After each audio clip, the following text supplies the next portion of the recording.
The second day of the full week as we jump into this new year. Glad you guys are here. Hey, what's up, everyone?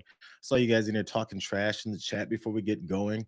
All the fun times. Again, as I tell all the new folks that come in, yeah, we do this stream every day at noon. In case you stumbled upon it now, we do it every day, and the chat is nice. Very welcoming. Make you feel like family. There's a bunch of dragons in there, and you know that they got their own little community happening over on TDR, which also is right after this hour-long stream. Which, by the way, programming note, I'm going to be here longer than an hour. I might as well let you guys know right off the top that this is not going to be an hour-long stream. That is, unless I just decide not to go to all the things that I over-prepared for, or to dive into all those deep abysses of searches and discoveries and information backups that I can't stop doing. Only if I don't do all that and fulfill all the craziness that's swirling around the back of my head is the only reason why I won't be here for at least an hour and 15. Should I rush? Sorry. It's hot in here. I don't know. Maybe I should rush, or maybe I shouldn't. I should take my time. We can tell the stories. Maybe that's a New Year's resolution for me. One of two things: either I stop over preparing, or I go ahead and embrace it. And just go smoothly. Stop stressing. What are you stressing for? I can sit here and talk like all day, bro. Sorry, don't mean to run you guys off with all of these declarations that I'm going to be here all day, but we will have a lot happening. And you know what I want to do also? I was doing this on Mondays just because of the sheer large number of things that I come across and see. And sometimes it's not really a full, several minutes of me talking about stuff. I like to have some starters. So as more folks roll in, as we got this started, and the early folks who get the notifications and know to be here are already here, let's go ahead and get just a quick starter. A little palate. I don't even want to call it a cleanser because it's depressing, even though this first clip is actually kind of funny. I want to make sure anyone who may not realize, remember what happened with CBS? Barry Weiss, the Trump lackey's been put in charge of programming, changed the whole setup of the network. Well, there's stuff going on with the CBS Evening News as well.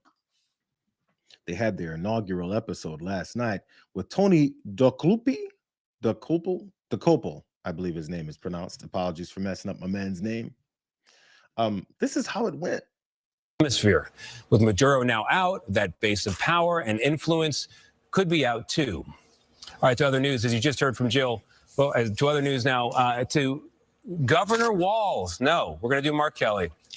First day, big problems here. What, are we going to Kelly here, or are we going to go to Jonah Kaplan?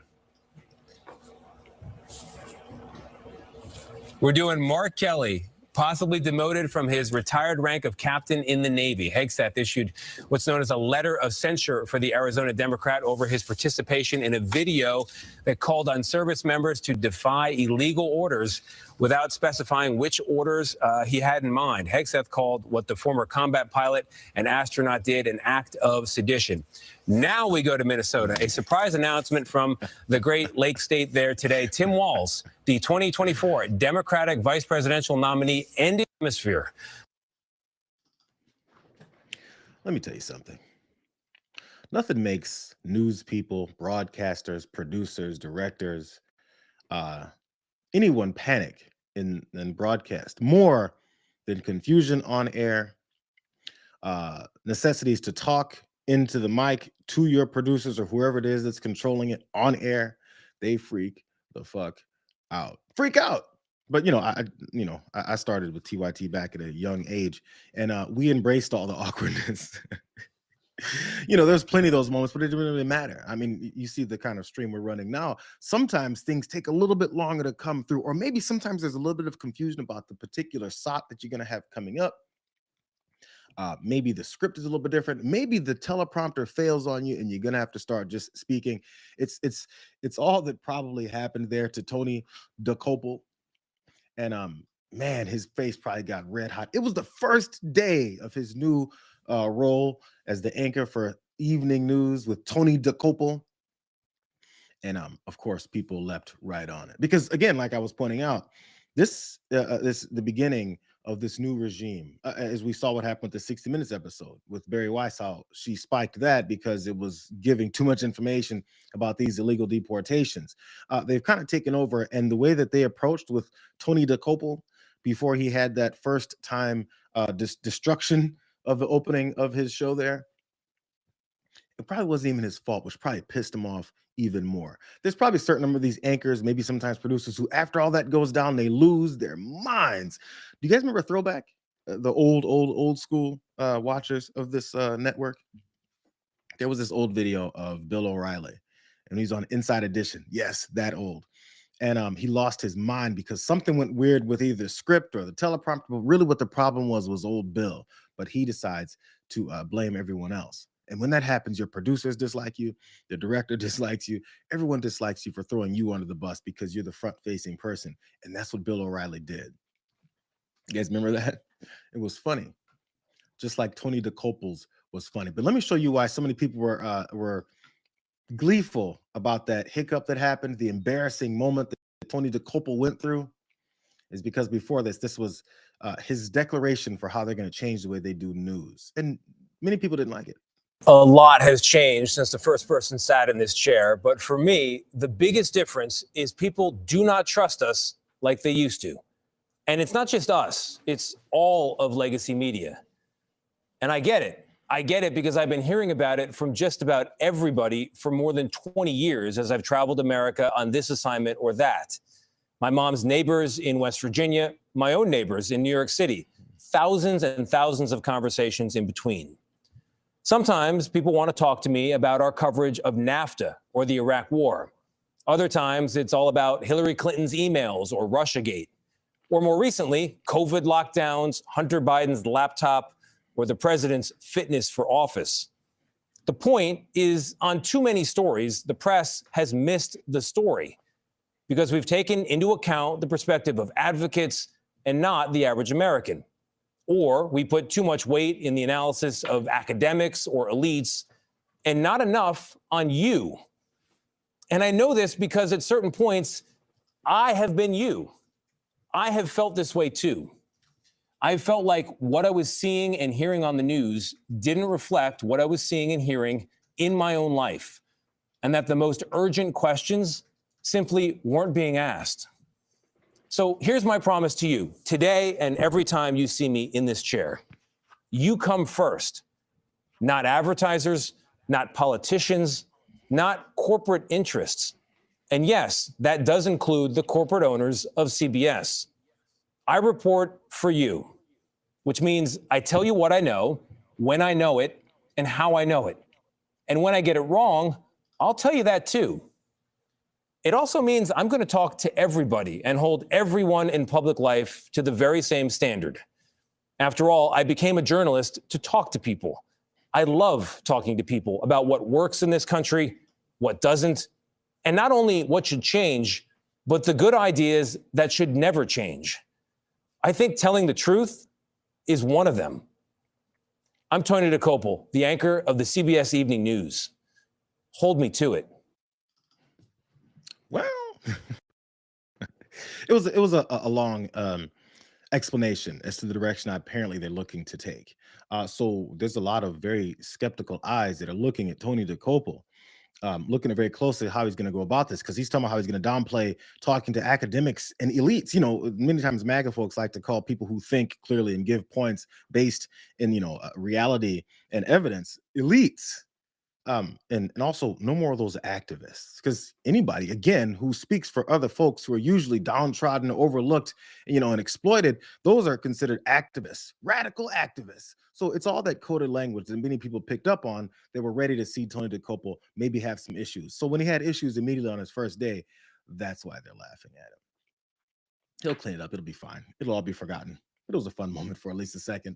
I guess people are seeing it as a little bit of karma for a guy who, as folks are saying, I don't know a lot about Tony DeCopel before this. I recognize his face. I never watched the evening news shows on any of these networks. It's just because I'm tired by the end of the day. I don't want to hear anything else about anything anybody's saying. But I don't know to what degree he's now sold his soul and he's so much of a different person, or how much they're paying him. And he's like, oh, there's a nice career advancement. I just got to have a different slant. Well, we'll see going forward. Maybe the pressure will allow him to be a little more normal. We'll see. Anyways, that was funny. What are we going to? What are we going to? Sorry. It's fine. Let's move on to actual stories. That's my teaser. That's my starter. We're already 10 minutes in. For those of you that are just showing up now, um, we've got a lot to get to. Let's go ahead and start here with one of our favorite folks who exposes the madness of this president. Specifically, lately, the way that I've been focusing on him regarding the Epstein files, but no, not here. Michael Wolff, again, over from his Instagram account. He's pointing out some things and some background information that we may not have known, specifically regarding this whole thing about attacking Venezuela. Here's Michael Wolff. This is crazy. About an hour after Trump's news conference on Venezuela, one of his aides said to me mordantly, "Well, most of us were surprised by his language." Let me interpret that. Everybody, including the men standing behind him, was stupefied that in an utterance, the United States had gone from a successful military action to running a country of 30 million for the indefinite future. Wait a second. Mike Wolff is saying that whole announcement that Donald Trump had, where he's talking about we're going to run Venezuela now that we've invaded, attacked, and taken Maduro and his wife out of the country, and then shipped them over to New York, I believe, is where they took them. That whole thing about taking over was on the fly. That he was just spouting it off the top of his head. Like, who would do something like that? He also said that people behind him, not only those aides that spoke to him, were stupefied. Look at stupid face Marco Rubio just behind Donald Trump. Is it stupefied or is it stupid? Here's that moment that Michael Wolff was talking about. Are you saying that Secretary Hegseth and Rubio are going to be running Venezuela, and will you be sending in U.S. military troops to provide? Team that's working with the people of Venezuela to make sure that we have Venezuela right. Because for us to just leave, who's going to take over? I mean, there is nobody to take over. You have a vice president who's been appointed by Maduro. And right now she's the vice president, and she's, I guess, the president. She was sworn in as president just a little while ago. She had a long conversation with Marco, and she said, "We'll do whatever you need." I think she was quite gracious, but she really doesn't have a choice. We're going to have this done right. We're not going to just do this with Maduro, then leave like everybody else, leave and say, let it go to hell. If we just left, it has zero chance of ever coming back. We'll run it properly. We'll run it professionally. We'll have the greatest oil companies in the world go in and invest billions and billions of dollars and take out money, use that money in Venezuela. And the biggest beneficiary are going to be the people of Venezuela. And also, I can't stress this strongly enough, the people that got thrown out of Venezuela that are now in the United States. And frankly, some want to stay and some probably want to go back. Nothing's better than watching the people standing behind Donald Trump that are startled by the things that he's saying that include them. In fact, directly in this case, it included Marco Rubio because, he's part of this whole team of people that are supposed to go in and run Venezuela just like the same day or the day after they went and attacked. And Rubio standing there is probably contemplating, man, was my soul worth the amount that I sold it for? Damn, he just said, we're going to run Venezuela. Fuck. So that was on Saturday. The next day, I guess this is the reason why Marco Rubio took to all of the, the Sunday shows to try and explain this, to try and push back on it. Because he's like, hold on. That 79-year-old crackpot said that I'm going to be running Venezuela. What the fuck is he talking about? Who is in charge? Are you running Venezuela right now? Yeah, I mean, I keep people, fixating on that. Here's the bottom line on it is we expect to see changes in Venezuela. Changes of all kinds, long-term, short-term. We'd love to see all kinds of changes. But the most immediate changes are the ones that are in the national interest of the United States. That's why we're involved here, because of how it applies and has a direct impact on the United States. Okay, we are not going to be able to allow in our hemisphere a country that becomes a crossroads for the activities of all of our adversaries around the world. We just can't allow it. We can't have a country where the people in charge of its military and in charge of its police department are openly cooperating with drug trafficking organizations. We're not going to allow that. These things are direct threats to the United States. And we intend to use every element of leverage that we have to ensure that changes. I don't know why you guys are fixated on the whole point that the president made about running another country that we just illegally invaded and attacked and killed like 100 people and then took the leader out along with his wife. Why are you guys fixated on that so much? Just because he said we're running the country and he included my name in that, calm down. He wants nothing to do with this. You know, it's a damn shame. Because at the same time, after that was on Sunday, I guess in the morning, because he was doing those Sunday shows. And then, despite all of that work that Marco Rubio tried to pull off to push and maybe distance himself from that, not fixate on it so much. Sunday night, that same madman president that everyone is afraid of, even though he doesn't know what the hell he's doing. The same day, this is what he went and said on Air Force One. Speak with them before the operation took place. Yes. You maybe tip them off. Before and after. And they want to go in and they're going to do a great job for the people of Venezuela. And they're going to represent us well. Speak with them. He's talking about the oil companies. So because the reasons why he wants to control all this, he bypassed anything anyone could possibly think of how this might work. And he was just hell-bent on talking about how he's got control of these oil companies. And the oil company's going to come in and do this. Also, he wanted to make sure, despite what anything that's been heard on Sunday shows, specifically from Marco Rubio, what he wanted them to know was that he's going to be running things. It's a controversial statement, but he's going to be running things. Man, he keeps burying these guys over and over again. So back to Michael Wolff, because it was that what we heard was only the first half of what he's talking about, of these revelations from the background behind this whole thing. But back to those oil companies that Donald Trump said are going to run this beautifully. Everybody's going to run it, I guess. Here's more details. Our commitment to Venezuela occurred somewhere between a moment of grandiosity and dementia. Now, of course, none of this makes any sense. There is no plan.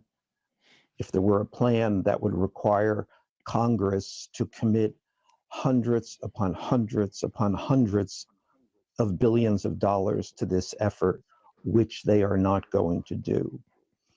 What's more, the idea that oil will support this presupposes that American oil companies, conservative corporations, will commit their futures to an existential political abyss, a completely unstable situation. I've been hearing things about that lately. I've been hearing things about how much of a quagmire this will be for anyone to get involved and invest the way that Donald Trump is saying that all of these oil companies will be investing into clearing up and refining and changing the way that things are done with Venezuela's oil that then he says is his and his only. But Michael Wolff made sure that we maybe saw that other aspect of it. And I'm going to get to much more of that later. But here's a bit from a Politico article that I think states it even more clearly. Said administration officials have told oil executives in recent weeks that if they want compensation for their rigs, pipelines, and other seized property, then they should be prepared to go back into Venezuela now and invest heavily in reviving its shattered petroleum industry. That's what two people familiar with the administration's outreach said to Politico. The outlook for Venezuela's shattered oil infrastructure is one of the major questions following that invasion. But people in the industry said that the administration's message has left them still leery about the difficulty of rebuilding decayed oil fields in a country where it's not even clear who will lead the country for this foreseeable future. Well, Donald Trump said that Marco Rubio is leading the country for the foreseeable future. What are you talking about? All that's very clear. Why would that be a problem? Here's how the steamrolling continues, though. We're seeing the reality. Michael Wolff pointed out he's been right on a lot of these things because he speaks to people behind the scenes. He's an author and a writer.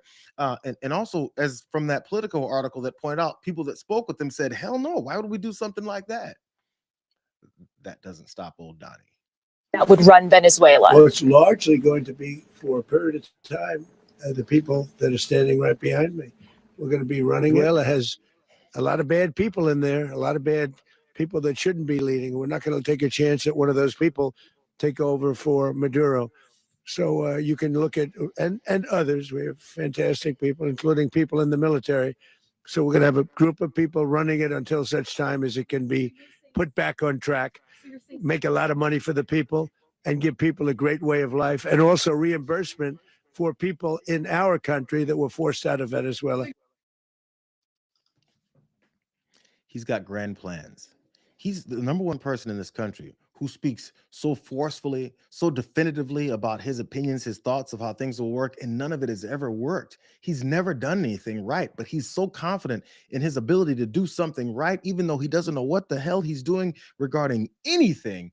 He goes there and confidently overthrows everything anyone else is saying and just keeps saying it. I got the oil companies, bro. I got Marco Rubio. I got everybody ready to run this joint. And it's going to be so easy and seamless because he says that because he doesn't know anything. Like, he didn't consult with anybody.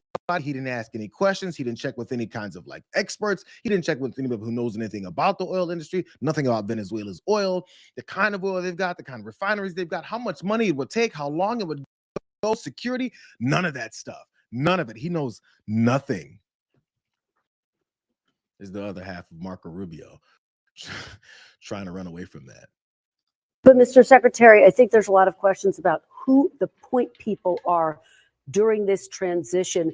President Trump said, we're going to run the country. So is it you? Is it Secretary Hegseth? Who are those people who will be running the country specifically? Well, it's not running, it's running policy. The policy with regards to this. We want Venezuela to move in a certain direction because not only do we think it's good for the people of Venezuela, it's in our national interest. It either touches on something that's a threat to our national security or touches on something that's either beneficial or harmful. And are you involved in that transition, so obviously Secretary? I'm very involved in this. Well, of course. I mean, I think everyone knows I'm pretty involved on politics in this hemisphere. Obviously, as Secretary of State and National Security Advisor, very involved in all these elements.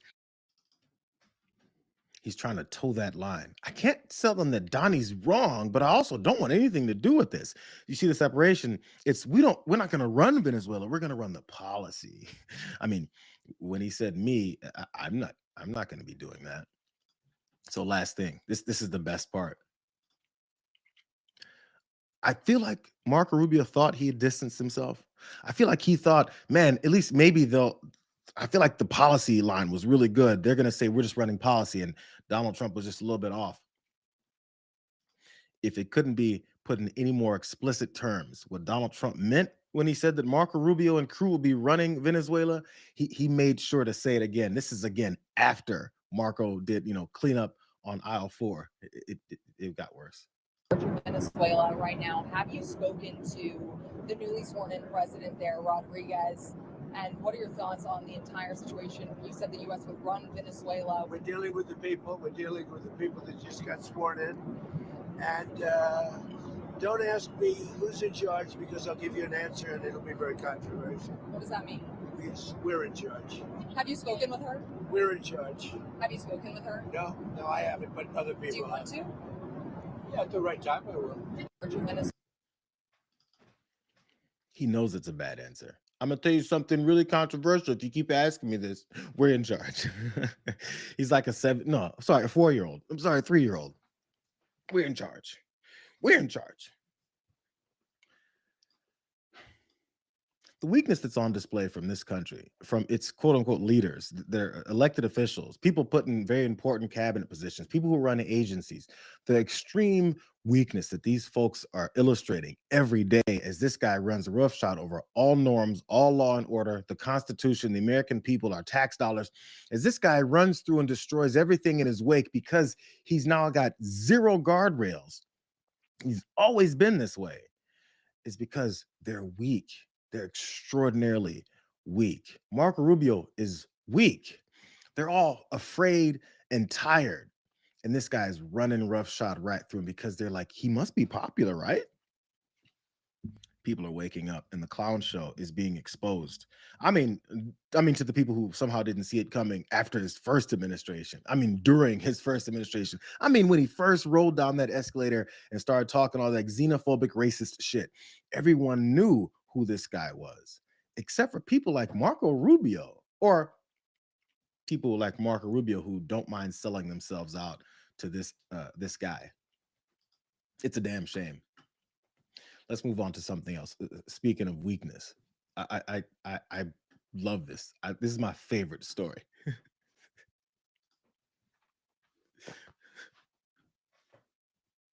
The reason why I was giving you that speech, which I know you didn't want to hear, is because you're approaching this from the wrong frame.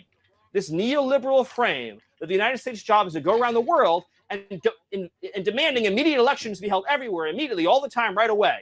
To create these vacuums. That's not what I think, but you invaded the country. We went into the country and we seized the leader of Venezuela. Damn straight we did. And I'm saying, we're not going to let. So is the U.S. going to have new elections? Jake, is that we're not going to let Tim Pot communist dictators send rapists into our country, send drugs into our country, send weapons into our country. Okay. And we're not going to let a country fall into the hands of our adversaries. The future of Venezuela, working with America, is going to be so bright and so incredible and so positive, and we'll have a conversation about everything that you raised. But the priority right now, as the president has been made clear, is a judicious, thoughtful, careful transition process to secure a great future for Venezuela and to secure a great future for America. All right. So let's just take a moment and just acknowledge, Jake, that what we've witnessed under President Trump's leadership this last week is one of the greatest foreign policy and military victories this country has ever had. Stephen Miller, thank you so much. Appreciate your time. Thank you. It took us a year for people like Jake Tapper and the rest of folks in major media to give Stephen Miller that face. He waved his bitch ass off. He's like, get the fuck out of here. And then as he was going through his yelling fest, did you notice Jake Tapper was like, he had the look on his face. And he blinked about 100 times. They're finally starting to dismiss these folks because they've heard it so many times. They keep hearing the same propaganda. They've got like a 5-pronged propaganda playbook from this administration. And finally, enough people have heard it because they won't shut up. We keep hearing it every day. So now that we've heard it enough times, every time he comes back to talk about, we're not going to let rapists, drug dealers, and criminals in our country to rape our lily white daughters. Every time he says it now, even Jake Tapper's like, oh my God, I'm so tired of this asshole. And it was glorious to see the argument continue on. Jake Tapper wasn't having it. I never thought I'd say it, but Jake Tapper wasn't having it. The United States, this is sort of foundational. The United States is using its military to secure our interests unapologetically in our hemisphere. We're a superpower, and under President Trump, we are going to conduct ourselves as a superpower. It is absurd that we would allow a nation in our own backyard to become the supplier of resources to our adversaries, but not to us, to hoard weapons from our adversaries, to be able to be positioned as an asset against the United States rather than on behalf of the United States. Sovereign countries shouldn't be able to do what they want to do. The Monroe Doctrine and the Trump Doctrine is all about securing the national interests of America. For years, we sent our soldiers to die in deserts in the Middle East to try to build them parliaments, to try to build them democracies, to try to give them more oil, to try to give them more resources.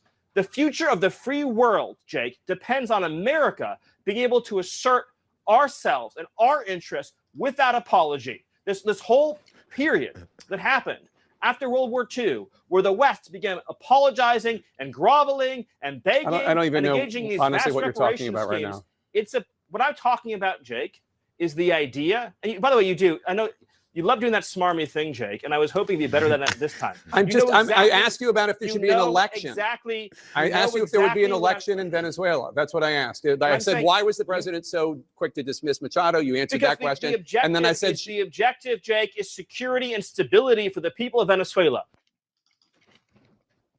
Jake is tired of it. The smarmy face. This is how you treat these folks. I've been saying it for a month or two now. When these guys come on your show and get to lying, it's time to start dismissing them. Maybe not as explicitly as I like to say.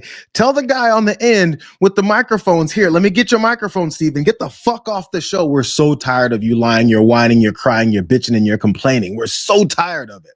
And finally, Jake Tapper's tired of it. So he gave him a smarmy response. I don't even know what the fuck you're talking about, Stevie. I don't know what you're talking about. Will you shut up? Maybe Stephen Miller was stressed out. Maybe stressed out more than normal because, he always seems like he's stressed out. But he was also standing outside talking to Caitlin Collins, also of CNN, and she pointed out this conversation that she had with him. Maybe this is what was stressing him out. See if he was prepared for this question.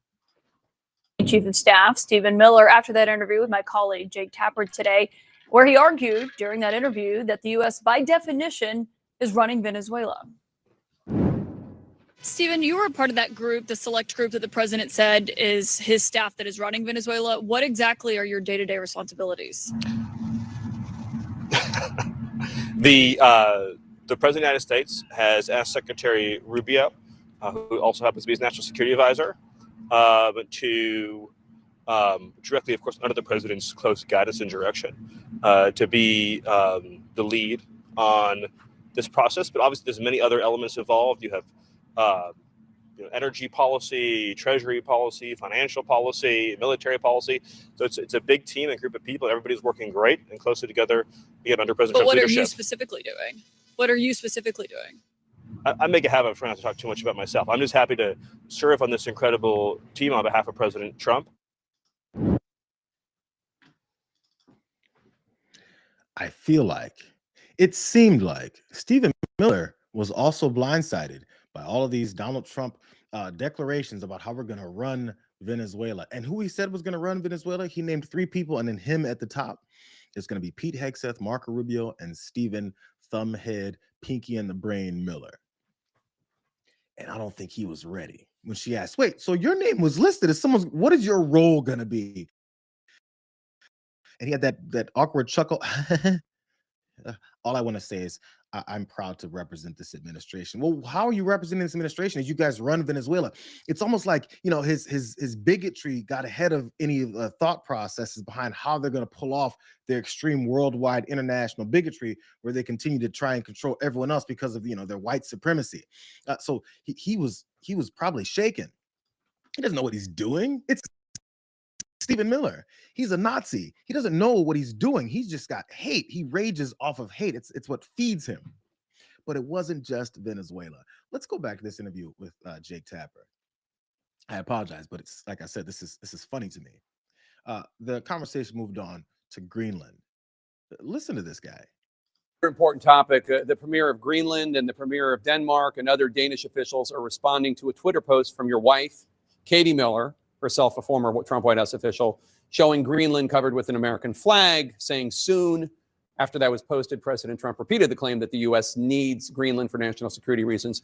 The Danish prime minister responded to this in an interview earlier today, as reported by Bloomberg, quote, I believe one should take the American president seriously when he says he wants Greenland, but I will also make it clear that if the U.S. chooses to attack another NATO country militarily, then everything stops, including NATO, and thus the security that has been established since the end of the Second World War. Can you rule out that the U.S. is ever going to try to take Greenland by force? Well, let me go back a step. The president has been clear for months now. So I know you're treating this as breaking news.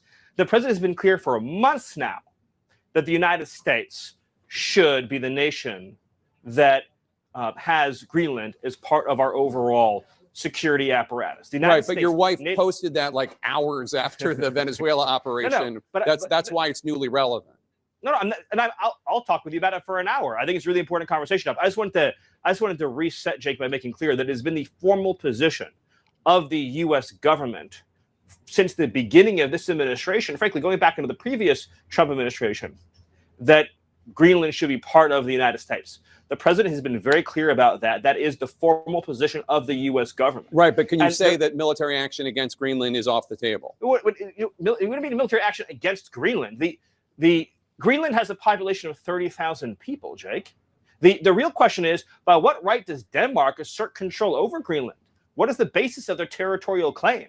What is their basis of having Greenland as a colony of Denmark? The United States is the power of NATO. For the United States to secure the Arctic region, to protect and defend NATO and NATO interests, obviously Greenland should be part of the United States. And so that's a conversation that we're going to have as a country. That's a process we're going to have as a community of nations. So you can't take it off the table that the U.S. would use military force to seize Greenland. You can't take it off the table. Jake, I understand you're trying very hard to, which again is your job. I respect it. It's great to get exactly the headline, right? That catchy headline. I'm trying to get an answer to the question. That says Miller refuses to rule out the United States should have Greenland as part of the United States. There's no need to even think or talk about this in the context that you're asking of a military operation. Nobody's going to fight the United States militarily over the future of Greenland. One last question, doesn't Stephen. make any sense. One last question. What a pompous asshole. He doesn't like even being asked about Greenland. Who has legal authority over Greenland? It's weird. It's like this one country we've heard, it's called Denmark. They've got that. What basis do they have? Maybe they've got the basis based off of legal precedent that they've got this control over Greenland. It's weird. But you notice whenever he's caught with having to answer the question about their aggression and their constant push for more takeovers and invasions, nobody's going to fight us. We're the United States of America. This is their mindset. This is how Stephen Miller thinks. I do what I want. I'm a white supremacist. I invade and take over other countries. You guys don't do anything about it because I've got the backing of this military that is way overinflated and we've pumped so much money into and wasted so much. We can do whatever the hell we want. This is the ramblings of a madman. But since he's asking questions and Jake Tapper didn't have the answers, it's fine. I'm not dogging out Jake Tapper on that particular case. It's weird because this German foreign minister, Johann Wadepol, I suppose is how his name is pronounced, said on Monday that Greenland belonged to Denmark and that the NATO alliance could discuss strengthening its protection if necessary. So it kind of answered two of Stephen Miller's ridiculous points, that what kind of authority do they have over Greenland? And also, what are they going to do, fight us? What a loser this guy is. Because still speaking on Greenland, this German foreign minister also said, and since Denmark is a member of NATO, Greenland will, in principle, also be subject to NATO defense. And if there are further requirements to strengthen the defense efforts concerning Greenland, then we will have to discuss this within the framework of the alliance. Stephen Miller, Donald Trump, Pete Hegseth, Marco Rubio, and the rest of these lunatics are the people that are running the country, and they keep on finding themselves banging their heads against walls because they think what they say goes. And just because enough idiots in this country decided to go along with that and say, sure, whatever you say goes, failure talk show host, failure businessman, do whatever you say, dictator goes, they think the rest of the world's going to do that too. And the rest of the world is not. And they're finding out, and they're starting to flail, scream, cry, and bark on air. I mean, Stephen Miller always did that. That's why I don't understand how anybody could support this guy, follow him, or think he's some kind of leader. He's a little scary child who hates everybody. So let's move on. Before we move on, though, here, I didn't get an opportunity yet. We didn't like this stream, did we? I liked it. Did you like it? I think you should. This is one of my more favorite days. I just finished up with Stephen Miller, and he was also, I did the Turks and Jerks thing last week. He was my jerk of the year, and man, he following through. He's starting off 2026 with a bang. Maybe he'll make the list again at the end of this year. We'll see. He's an idiot. All right. Let's shift gears again one more time. I promise it's not going to be all Venezuela say, but there's so many little fun stories inside of this, and I call them fun not because this isn't a very serious situation. It absolutely is, but there's so many people embarrassing themselves. I mean, Steve Miller did it last night with Jake Tapper, but this woman, Maria Corina Machado. She's the woman who won the Nobel Peace Prize. She's the same woman who totally talked about endorsing Donald Trump and welcoming his invasion of the country that, her work in it gave her that Nobel Peace Prize. Somehow, oddly, she found herself on Sean Hannity's show. And man, like I said, embarrassment is it's like an understatement for what it is that she's going through right now. Right. Did you at any point offer to give him the Nobel Peace Prize? Did that actually happen? I had read that somewhere. I wasn't sure if it was true. Well, it hasn't happened yet, but I certainly would love to be able to personally tell him that we believe the Venezuelan people, because this is a prize of the Venezuelan people, certainly want to give it to him and share it with him. What he has done, as I said, is historic. It's a huge step towards a democratic transition, and I want to. She's ready to give her Nobel Peace Prize to Donald Trump. Now she obvious. At this point, she's looking to give her Nobel Peace Prize to Donald Trump because Donald Trump is a baby, because apparently the fake ass FIFA Peace Prize, whatever they gave him, that's not enough. He's still upset. I know this is also something I pointed out yesterday, but I want to make sure we remember why she's doing this now. Aware of the location of opposition leader Machado, and have you been in contact with her? No, we haven't. No, we haven't. Mr. President, do you have any hesitations about Machado? Mr. President, on Monday. Oh, I think it would be very tough for her to be the leader. She doesn't have the support within or the respect within the country. She's a very nice woman, but she doesn't have the respect to be the leader. That's why she's doing it. She got rejected. Like, she was expecting, I did all this work. Maduro is gone. I'm going to walk right in. Donald Trump is going to hand over, the keys to the kingdom to me. I get some more control after I promise all this stuff to him. Let me give you more details of what happened. Again, we're talking the Nobel Peace Prize. So the comments that Donald Trump, that I just replayed for you guys there, they stunned the members of Venezuela's opposition, and they expected him to go and back her up. Citing two people close to the White House, the paper reported that Machado's efforts to praise Trump after winning that prize, an award long coveted by Trump, failed to do what one source described as this ultimate sin. And that ultimate sin was not giving him the prize. If she had turned it down and said, I can't accept it because it's Donald Trump, she'd be the president of Venezuela today. That's what the source said.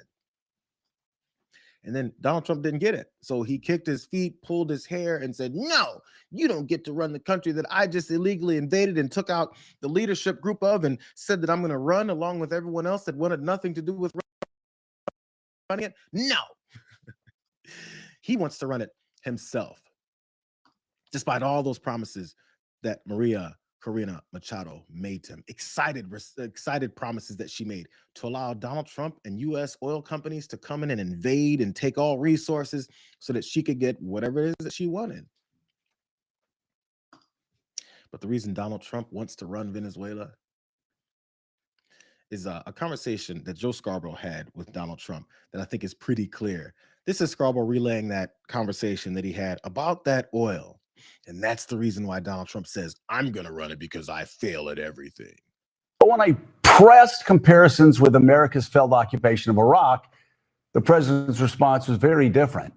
I asked him, I said, Mr. President, when you say, quote, we're going to run everything, it obviously causes deep concerns because of the disaster in Iraq. The president's response, Joe, the difference between Iraq and this is that Bush didn't keep the oil. We're going to keep the oil. And to underline his point, Trump said his comments were no longer on background and said in 2016, I said we should have kept the oil. It caused a lot of controversy. Well, we should have kept the oil, the president said, and we're going to rebuild their broken down oil facilities. And this time we're going to keep the oil. Remember that old video from around, I think around 2016. Well, he said we should have kept the oil. He completely took, the lid off, took the mask off.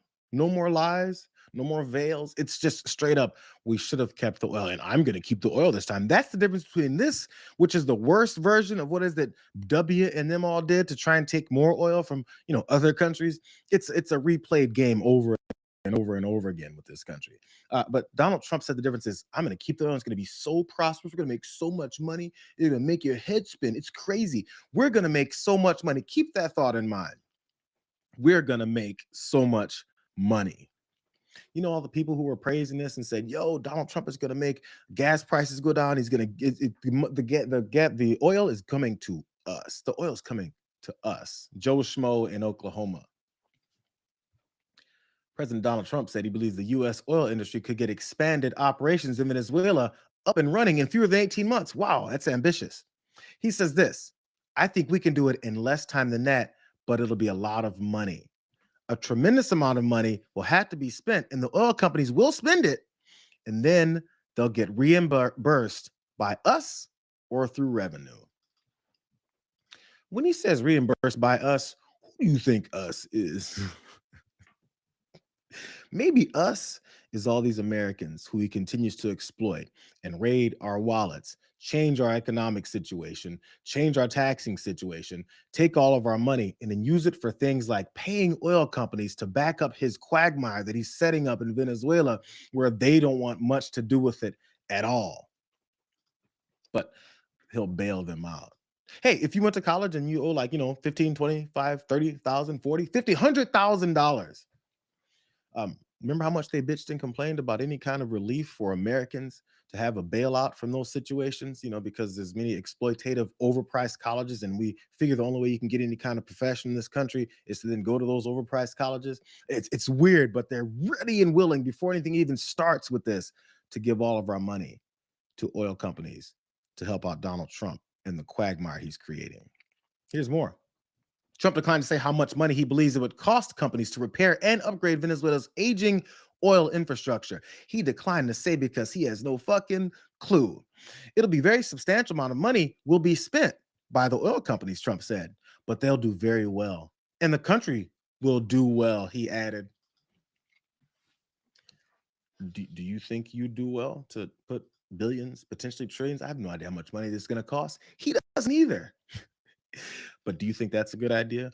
Are you willing to put your taxpayer dollars to that? Or is that something that you're all about doing? Because he said that we're going to pay for it. He says we're going to pay back oil companies to lower our gas prices so that then they can profit off of our money going back to them to take more resources and charge us for them, any amounts that they want. It kind of sounds like we're paying for it twice. Here's the best part. This guy, his name is, it goes by Mr. Global, but his actual name, I don't know if he puts it out here or not, though. But he says he's a Forbes energy contributor, oil and gas expert, and he's breaking down just how dire the situation will probably be in Venezuela now that this has happened. And now that Donald Trump is he's promising oil companies are going to come in and take over. It's going to be wonderful and great, and we're going to pay them back for it. We being us, and not his ass. Check this out. This is a very detailed explanation. It blows up the whole spot that Donald Trump is pushing. Man, this is enlightening. This idea that American oil companies are going to rush to Venezuela to produce all this oil, that's not a thing. Having the largest oil reserves in the world doesn't mean what Donald Trump thinks it means. The only thing that matters is the value of that oil and how much you can profit on it. People are so focused on the amount of oil there. Who cares if you can't make a fortune on it? And you can't. It's not the best investment out there by any means. It's not even close. $100 billion of investment needed over a decade to restore the infrastructure to where it once was. So this idea of asking American oil companies who are currently having a hard time due to what? Donald Trump's policies with OPEC, laying off people, cutting their budgets, cutting CapEx, laying down rigs. These companies are going to go invest $100 billion in Venezuela, in an unstable country. It's ludicrous. And people will say, well, Chevron is there. Not really. The reason Chevron is there is because they took a 20% stake in PDVSA, which is Venezuela's state-owned national oil company. They lost $4 billion. They're there helping Venezuela, and Venezuela is just giving them some oil. Like, they're not even getting paid. They're there because they're stuck there. The removal of sanctions in Venezuela is not enough to restore oil production in Venezuela. It doesn't fix all of the other problems. The companies are still having to face unresolved expropriation claims, contract enforcement risk, fear of policy reversal. The country's going to actually have to be stable, where every person there working doesn't have to be guarded with an armed guard. We are light years away from oil companies just saying, yeah, I'll go back to Venezuela. And honestly, I believe just the rebuilding of the infrastructure is a deal breaker. Oil companies in the United States can put their money anywhere they want. They don't need to spend $100 billion in Venezuela to try to make some money. To think that they would is just ridiculous. You have a very heavy, sour, high sulfur oil that is very expensive to produce, to lift, to process. They have to build all new refineries that require constant maintenance. A petroleum engineer that works in Venezuela for the government, do you know what their salary is? $5 a week. A lot of those people don't get paid anything. And with this nationalized oil company using slave labor, the country is still poor. It's not a highly profitable proposition to go to Venezuela. So the idea that U.S. oil companies are going to go down there is another example of Donald Trump meddling in the global oil market. The last time he meddled in the global oil market, we got handed the OPEC 2020 deal, probably one of the worst deals in history. To support his oil company cronies, went to MBS and Putin and said, please reduce production. That was the day inflation started. So you can take all you want and blame it on the Biden administration, but it started with Donald Trump. So if we went there for the oil, which I believe we did, that was, I think we took the country because Donald Trump wanted to say he took the country, wanted to show force, he wanted to show strength. Oh, and also it's a distraction from the Epstein files and whatever else. We're not going to see a bunch of oil produced in Venezuela. That's not a thing. You may see representatives from big oil touring Venezuela, making statements. Don't mistake that diplomacy for a real interest in returning to the country. Big oil is going to play a game with Donald Trump. Don't mistake that for cutting a check. Those things are miles apart. I think he hit like every point. Points I hadn't thought of either. I mean, this guy is one who say he's a oil and gas expert, Forbes energy contributor. Apparently he knows what he's talking about. That's me just, believing his bio there. But it all that makes sense. This guy doesn't think anything through. That's what advisors, experts are for, to tell you, this is a bad idea, bro. But all he thinks is I thought it. I'm a genius. I'm going to do it. So there he goes. There he goes. And his bailout is our money. Just like it always is. Weird. It's weird how that works. What a clown. What an absolute clown show. What a circus this guy is running. So even, I love that he even covered the point that these oil companies may even give the veneer of them being on board with this. Because again, Donald Trump is a presentation president. All he wants to do is show the sign of what looks like is good, and it's pretty obvious when it isn't. He's been doing this for the whole first year. He keeps saying, this is great, that's great, the fourth thing is wonderful, and then none of it is actual reality. He'll say that about this. He'll say, look, we're next thing you know, before you know it, 6 months, 8 months, year, 2 years from now, it's going to be great things happening in Venezuela with the oil production. All the oil companies said so. Look, I got oil exec right behind me now. They'll play for the sake of keeping his ass around because he's giving them money, and then they won't do it. Okay. Boy, man, the pace in which this guy's fucked over this country is astronomical. Like, it's every day. Like, the thing that he has his relentlessness in is insanity. He doesn't stop. Like, his brain doesn't stop fucking things up. It's what he does. Okay. Last story. Like I said, I'm gonna go a little bit over. It's only like 7, 8 minutes into the top of the hour. I gotta do this. I have to do it because I didn't know this happened either. Again, we're still talking about America's latest invasion to another country to take more resources from folks, and there was a meeting at the UN. It's weird. In fact, there was an emergency meeting at the UN, and Mike Waltz, the UN ambassador for the United States, our representative at the UN, Mike Waltz. You guys remember this guy? You'll remember his face. I'll tell you more why after he finishes with his, white supremacist screed that this entire administration has been pushing. As Secretary Rubio stated just yesterday, this is the Western Hemisphere. This is where we live. And we're not going to allow the Western Hemisphere to be used as a base of operation for our nation's adversaries and competitors and rivals of the United States. You can't turn Venezuela into the operating hub for Iran, for Hezbollah, for gangs, for Cuban intelligence agents, and other malign actors that control that country. You cannot continue to have the largest energy reserves in the world under the control of adversaries of the United States, under the control of illegitimate leaders, and not benefiting the people of Venezuela and stolen by a handful of oligarchs inside of Venezuela. But it does, as Secretary Rubio stated, it's unapologetic white supremacy, illegitimate leaders, people that don't deserve to have this. We won't allow them to have what they've got. What is that? It's Michael Waltz, the ambassador to the UN, who was also the one guy who took the fall for the whole Signal Gate issue that happened at the beginning of this guy's administration, when Pete Hegseth was sending war plans over a Signal chat and then actually sent it to an Atlantic reporter, I believe, who then exposed it, and then they all blamed everyone else. Eventually, Mike Waltz is the one that took the fall, and that fall apparently landed him at the UN, where he can then go and recite more white supremacist screeds about how we're going to control our hemisphere because other folks that surround us don't deserve it. We control it because we're us.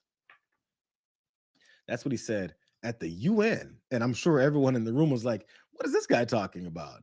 Matter of fact, this is what they were doing there in the first place. They had to come up with something, some kind of forum to address this, because the United States is out of control. And the United Nations Security Council has held an emergency meeting on the US operation in Venezuela. They discussed the legality of America's actions and the capture of Nicolas Maduro. A full UN Security Council chamber underscored the urgency over what has unfolded in Venezuela. Critics say the US actions were a clear violation of the UN Charter, but that didn't stop Washington from doing it anyway. Jeffrey Sachs, the world-renowned economist, warned that what transpired in Venezuela could have a far-reaching precedent, one that will determine whether the UN Charter remains a living document of international law or is allowed to wither into irrelevance. This UN emergency meeting that they called because of what we're doing in Venezuela, I didn't see that getting reported on a lot of American major networks. You saw Sky News, Al Jazeera had to run to find anyone talking about this emergency meeting. Maybe it was somewhere and I just overlooked it. I'm just saying what I saw. It definitely wasn't front headline news and leading all of the cable news broadcasts. Again, maybe it was. I didn't see it. They had to talk about how they had to have this emergency meeting. I guess we don't want Americans to realize that across the world, we're continually seen as the bad guy, being run by an idiot dictator who doesn't know what he's doing, and people are fleeing any kind of affiliation with us. If you don't believe me, maybe we should listen to some of the things that the folks in this room are saying. Here's the UN Undersecretary talking about the reasons why they had to come together and have this meeting. We meet at a grave time following the 3 January United States military action in the Bolivarian Republic of Venezuela. The broad outlines of the events of Saturday have been widely reported. What is less certain is the immediate future of Venezuela. I am deeply concerned about the possible intensification of the instability in the country, the potential impact on the region, and the precedent it may set for how relations between and among states are conducted. I have consistently stressed the imperative of full respect by all for international law, including the Charter of the United Nations, which provides the foundation for the maintenance of international peace and security. I remain deeply concerned that rules of international law have not been respected with regard to the 3 January military action. The Charter enshrines the prohibition of the threat or use of force against the territorial integrity or political independence of any state. The maintenance of international peace and security depends on the continued commitment of all member states to adhere to all the provisions of the Charter. It's the long UN way of saying we're concerned about what the United States is doing. They need to start getting back in the normalcy of where we're doing things here. This is the United Nations, and they're acting like rogue actors that don't care about anything. It's weird because within this country, this administration is acting like rogue actors that don't care about the Constitution, the rule of law, or anything else. They just do what they want. So as this has become international, the world is trying to figure out what to do about these radicals who are now a danger to the entire world. That's what it is that we're seeing, and it's what it is that we're not being shown, I guess, on American news shows. because maybe they don't want folks to be alarmed. Who knows? I don't really know. But there was folks speaking out. In particular, here is the Venezuela ambassador then talking, also at that same UN emergency meeting. Cuando el uso de la fuerza se emplea. When force is used to control resources, impose governments, or redesign states, we are faced with a logic that harks back to the worst practices of colonialism and neocolonialism. Accepting such a logic would mean to open the door to a deeply unstable world, in which countries with greater military capacities can decide by force the political and economic destinies of other states. Russia and China, two of Maduro's most powerful allies, both condemned the U.S. actions and called for Maduro's immediate release. Even Russia, even Donald Trump's best friend, Vladimir Putin, who's been playing his ass for this long, even his country is like, yo, it's almost like it's very perfectly set up for them. They've got control of Donald Trump by the sack. And at the same time, they can be critical of the crazy things that he's looking to do in other countries, invading and saying everything is his, just like what Vladimir Putin is doing in Ukraine. But he can then criticize Donald Trump for doing it because Donald Trump likes to emulate his favorite dictators across the world. That is, until they turn on him and say, you're the bad guy. Oh my God, he's a lunatic. It's actually really bad. It stretches even further than that. Here's more quotes from that emergency meeting because of the United States. The biggest critics of U.S. foreign policy, China and Russia, as we were just talking about, which are also permanent members of the Security Council, called for the UN body to unite in rejecting America, turning back to an era of lawlessness. China and Russia. Maduro, like his predecessor, forged a close relationship with Russia, while China was the main destination for most of Venezuelan oil. We cannot allow the United States to proclaim itself as some kind of a supreme judge, which alone bears the right to invade any country, to label culprits, to hand down and to enforce punishments, irrespective of notions of international law, sovereignty, and non-intervention. That's what the Russian ambassador said.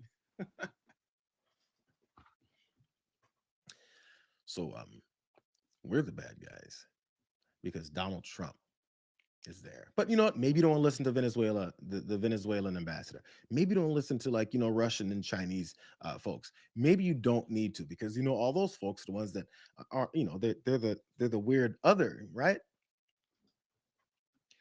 I feel like under normal circumstances, the MAGA white supremacist group might respect people that are from, like, Und da Dänemark der NATO angehört, wird auch Grönland prinzipiell von der NATO zu verteidigen sein.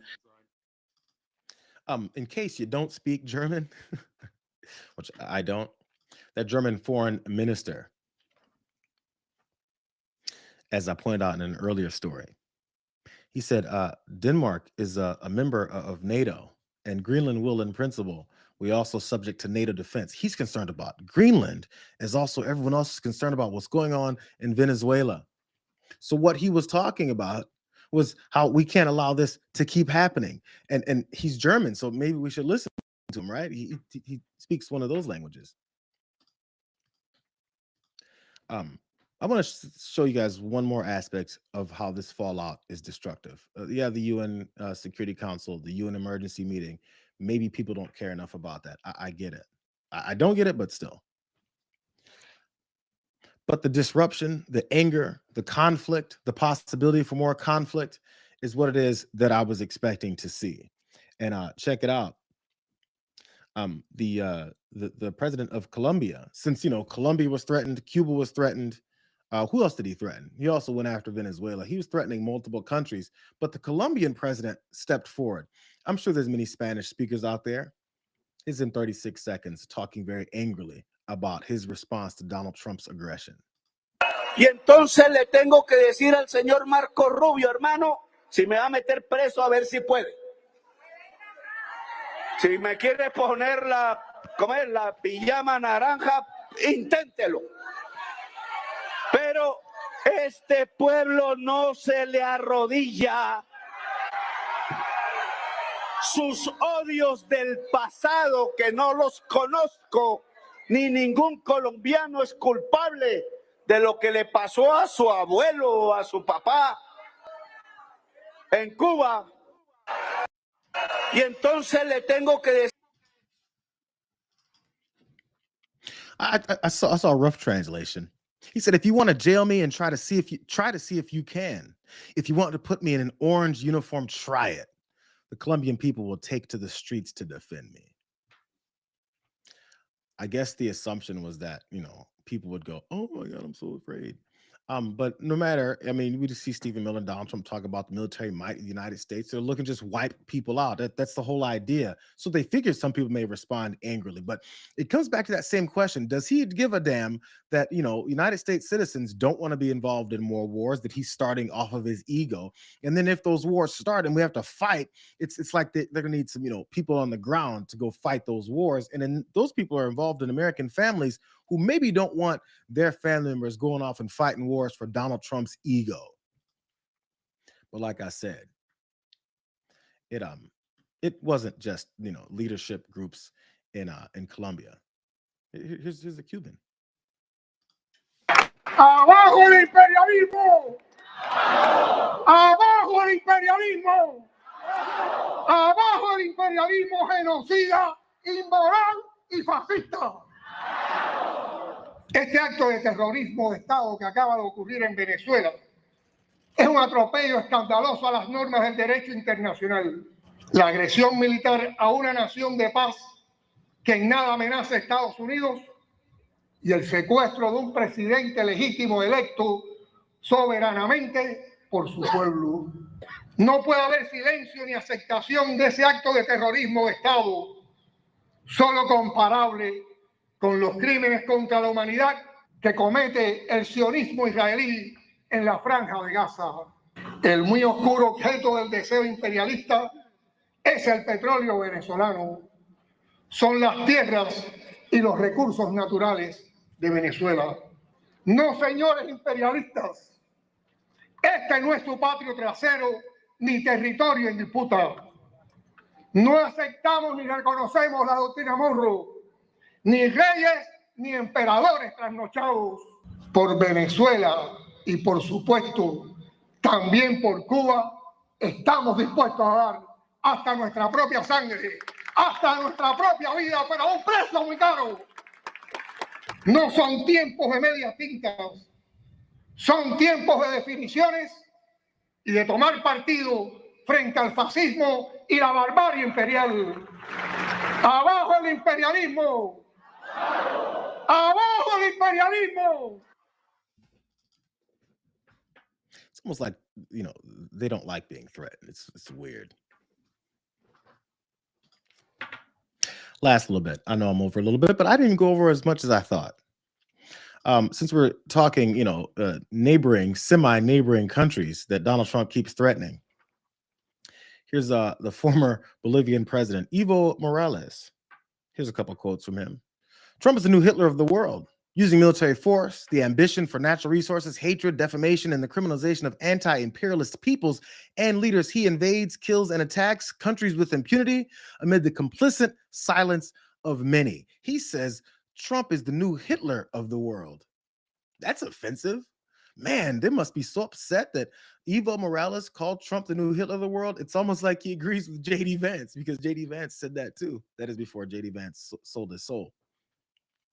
Here's more from Evo Morales. American citizens should be the first to bring him before the tribunals for wasting billions of dollars of their tax money, depriving them of healthcare, education, and social and economic well-being. It's almost like Evo Morales knows what, people keep allowing him to do to citizens of this country, stealing our resources, our money, our education system, our healthcare. You notice we're not talking about that anymore. Last thing from old Evo. Countries around the world must unite to bring Trump and his allies before the International Criminal Court for so many genocides in multiple countries, violating national sovereignty and international law. You can dislike all these leaders and former leaders of these countries. You can bring up the atrocities that some of them may have pulled off. You can pull off some of the anti-democratic moves that they've made. But isn't it crazy? Similar to the way the Russian leader, the Russian ambassador was talking. Whenever they speak about the negativity that Donald Trump brings to this world, it's like they're right or something, despite any shortcomings that they've got, despite any kind of dictatorial moves some of them have made. It's like they can kind of recognize it. So we'll ignore it because of where it's coming from and not pay attention to how accurate it is. So we'll see how long this lasts. It'll last longer than this stream because this stream is over. Glad you guys hung around. Everyone that took off, sorry, man. It was good stuff, though. I feel like I really, maybe we have to, clean up our German and our Spanish so we can understand these things more. We need to be a more worldly society here in this country, because we're isolated ourselves so far. We're in a bad situation. So thanks, everyone. Happy Tuesday. Tell John I say hey. And we'll see you guys on a Wednesday. There'll probably be so much more happening. There's probably something happened this last hour and 10 minutes that's probably blowing up the world even further. Let me go check that before I go edit these together. And they'll be up on the channel later. So come back, check those out. Don't forget on your way out to like this stream if you haven't done it yet. Find these clips later. Like those as well, too. We'll catch you guys tomorrow. I hope you're enjoying your new year. We'll see you later.